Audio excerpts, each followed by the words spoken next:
Assalamualaikum warahmatullahi wabarakatuh. Perkenalkan, nama saya Muhammad Fandi Akbar dengan NIM C1B020160. Kali ini saya akan mempresentasikan hasil kerja saya yang berjudul Siklus Akuntansi Penyesuaian. Pengertian akuntansi jurnal penyesuaian. Jurnal penyesuaian atau adjustment journal adalah penyesuaian tentang catatan atau fakta yang sebenarnya pada akhir periode. Jurnal penyesuaian disusun berdasarkan data dari neraca saldo dan data penyesuaian akhir periode. Jurnal penyesuaian dibuat di akhir periode akuntansi agar pendapatan dapat dicatat pada saat dihasilkan dan beban diakui pada saat terjadinya.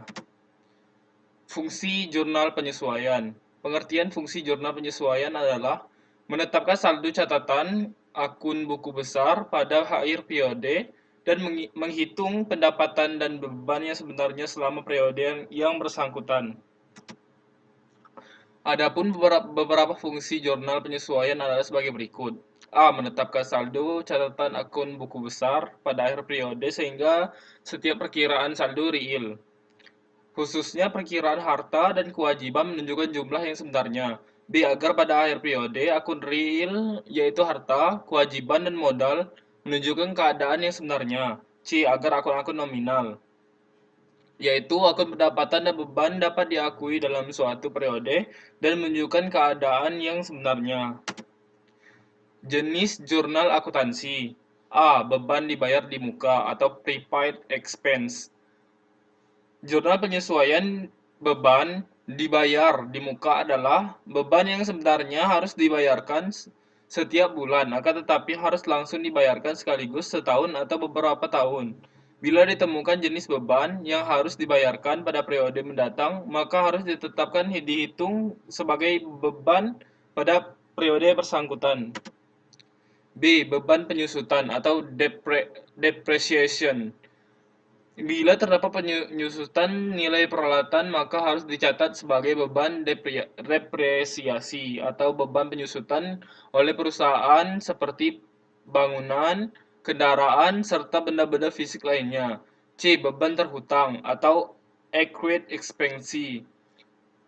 Beban terhutang adalah kewajiban yang berasal dari beban yang sudah diakui atau telah terjadi pada perusahaan namun belum dibayarkan seperti gaji karyawan.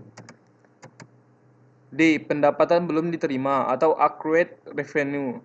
Salah satu jenis pendapatan yang sudah didapatkan namun masih belum dicatat atau diterima pada rekening dapat dikatakan sebagai pendapatan belum diterima. Oleh sebab itu, di setiap periode harus dibuatkan jurnal penyesuaian untuk mendapatkan pendapatan tersebut.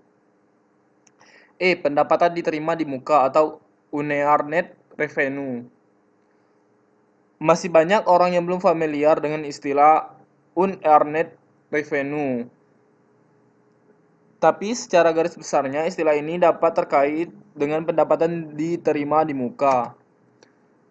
Saat permintaan pendapatan dicatat sebagai uang. Jika pada saat penerimaan pendapatan dicatat sebagai utang muka, akun yang digunakan untuk transaksi tersebut ialah akun pendapatan diterima di muka. Walaupun menggunakan istilah pendapatan, sebenarnya sifat akun tersebut ialah utang. Saat penerimaan pendapatan dicatat sebagai pendapatan. Jika penerimaan pendapatan dicatat sebagai pendapatan sewa, maka akun yang digunakan untuk mencatat transaksi tersebut ialah akun pendapatan sewa.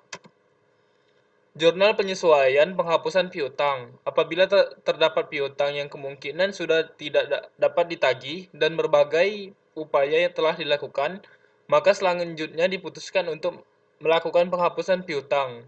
Ada dua metode penghapusan piutang, yaitu metode langsung atau direct method.